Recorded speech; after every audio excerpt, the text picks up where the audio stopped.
Monsieur Gabriel Kassoramujani, bonjour. Bonjour. Je rappelle que vous êtes ancien adjoint au maire d'Mbujimai et aussi ancien conseiller au ministère de l'Industrie petite et moyenne entreprise, et aussi opérateur culturel et politique, manager et leader d'opinion. Aujourd'hui, nous sommes ici pour parler d'une thématique très alléchante autour du retour de l'ancien président de la République démocratique du Congo et président du parti politique PPRD, Joseph Kabila Kabange. Monsieur Gabriel Kassoramujani, comment analysez-vous les retours de Joseph Kabila Kabange dans la zone hostile au régime en place? Bien, merci beaucoup et bonjour. Nous apprenons par la voie des ondes. Et c'est d'abord difficile de les confirmer, mais parce que le pouvoir en place les confirme. Nous sommes habitants de la RDC Congo. Nous avons un gouvernement qui nous représente. Et quand le gouvernement dit, ce que le gouvernement nous a dit est vrai. Mais toutefois, il y a encore des hésitations que M. Kabila serait réellement en République démocratique du Congo. Au cas où il serait déjà à Goma, écoutez, c'est une chose pour laquelle le gouvernement doit regarder et bien regarder. Pourquoi? Parce que Kabila revient. Avec quelle intention revient-il? Je pense qu'il était à Goma. Oui, mais non, mais moi, je n'ai vu aucune image, aucun film, aucune vidéo, je n'ai vu aucune déclaration, je n'ai rien vu de ce qui prouverait que réellement il est à Goma. Ça, c'est ce qui s'est dit, oui. Mais les images aujourd'hui, je ne sais pas, monsieur le journaliste, si vous avez l'image que vous avez vu monsieur Kabila à Goma. Mais certainement, on l'a annoncé par le ministre Constant Moutamba pour une poursuite judiciaire. Donc, ça justifie bien sûr qu'il était à Goma. Voilà pourquoi j'ai dit au cas où il serait à Goma. Parce que notre gouvernement a parlé. Le ministre de l'Intérieur, le ministre de la Justice, les deux ont confirmé. Parce qu'eux ont confirmé, nous disons alors que c'est vrai. Mais en tant qu'opérateur politique, il faut prendre ça avec des pincettes parce que plus rien ne prouve qu'il est déjà là. Au jour d'aujourd'hui, les images devaient en dire long. Alors, au cas où Kabila serait à l'est du pays, comme il l'avait dit, alors là, il y a une traîtrise quelque part. Parce que Kabila, s'il voulait bien de la paix au Congo, il pouvait carrément appeler son frère président de la République, avec qui ils avaient fait passation des pouvoirs, et venir directement à Kinshasa, ou le croiser dans une autre région, dans une autre province, sous tutelle du gouvernement national.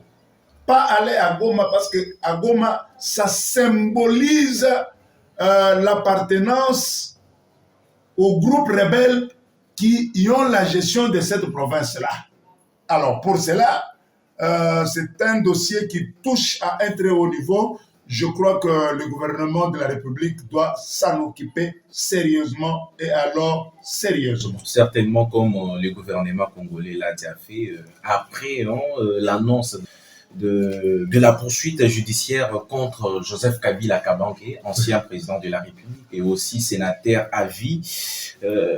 Êtes-vous convaincu que cette poursuite judiciaire, c'est une démarche ou une solution pour une paix durable à l'est de notre pays? Bon, écoutez, c'est quelque chose.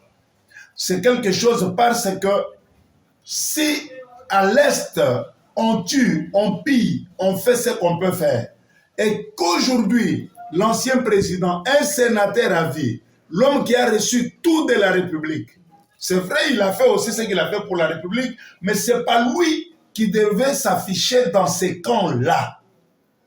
Lui ne devait pas s'afficher. Est-ce que ça va amener la paix, oui ou non? Oui, ça pourra nous avancer à avoir la paix. Parce que si on ne menace pas, Parce que si on ne punit pas, parce que si on ne condamne pas ceux qui sont dans la partie, aujourd'hui nos frères qui sont là, nombreux souffrent. Ils ne souffrent pas parce qu'ils veulent bien souffrir, mais c'est cette occupation de l'ennemi dans l'espace de l'Est qui fait que les gens n'ont pas obtenu tout ce qu'ils pouvaient obtenir et qu'il leur manque ce qu'il faut pour vivre en paix comme nous le vivons ici au Kasaï. Ils ne circulent pas, ils ne sortent pas, ils sont bloqués. Ils ne peuvent pas facilement voyager. L'aéroport est bloqué. Il faut passer par le Rwanda. C'est très compliqué de telle enseigne que ces explications, cette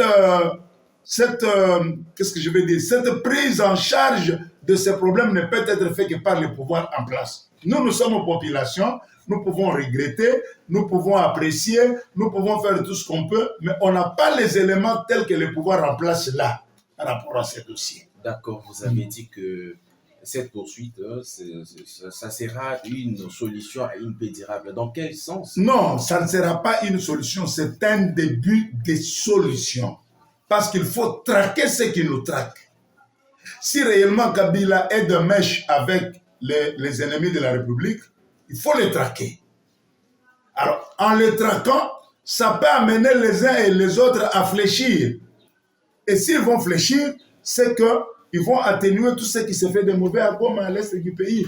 Et ça pourra aller. Parce qu'entre-temps, il y a les négociations qui se tiennent partout au monde pour la cause de la République démocratique du Congo. Alors, de ce côté, on négocie. De l'autre côté, on traque ceux qui veulent faire du mal aux Congolais. Je crois que, parce que moi aussi, je suis de l'avis de ceux qui sont en train de faire les évêques pour mettre tout le monde ensemble. Et si Kabila et Tshisekedi un jour se retrouver aussi autour de la table, je crois que les choses peuvent aller. Merci beaucoup, Monsieur Gabriel. Ouais. Avez-vous un message à donner à ceux-là qui combattent la paix à l'est de notre pays? Le message ne peut pas manquer, chers frères. Le message ne peut pas manquer dans la mesure où ce qu'ils font là, ce que ces gens-là font, donc la terreur qu'ils sèment à l'est du pays, la terreur que ces amis-là sèment, ils ne sont pas des amis, la terreur que ces gens-là sèment à l'est du pays, je crois que ça doit avoir une limite. On en a tué et ça suffit. On a tué et que ça suffit. Le message est tel qu'ils peuvent rester autour d'une table, discuter avec les dirigeants de cette république et qu'ensemble, ils trouvent comment laisser la population en paix, comment laisser le Congo aller de l'avant dans cette lutte de modernisation, dans cette lutte de démocratisation, dans cette lutte d'harmonie pour laquelle les chefs de l'État se battent du jour au jour.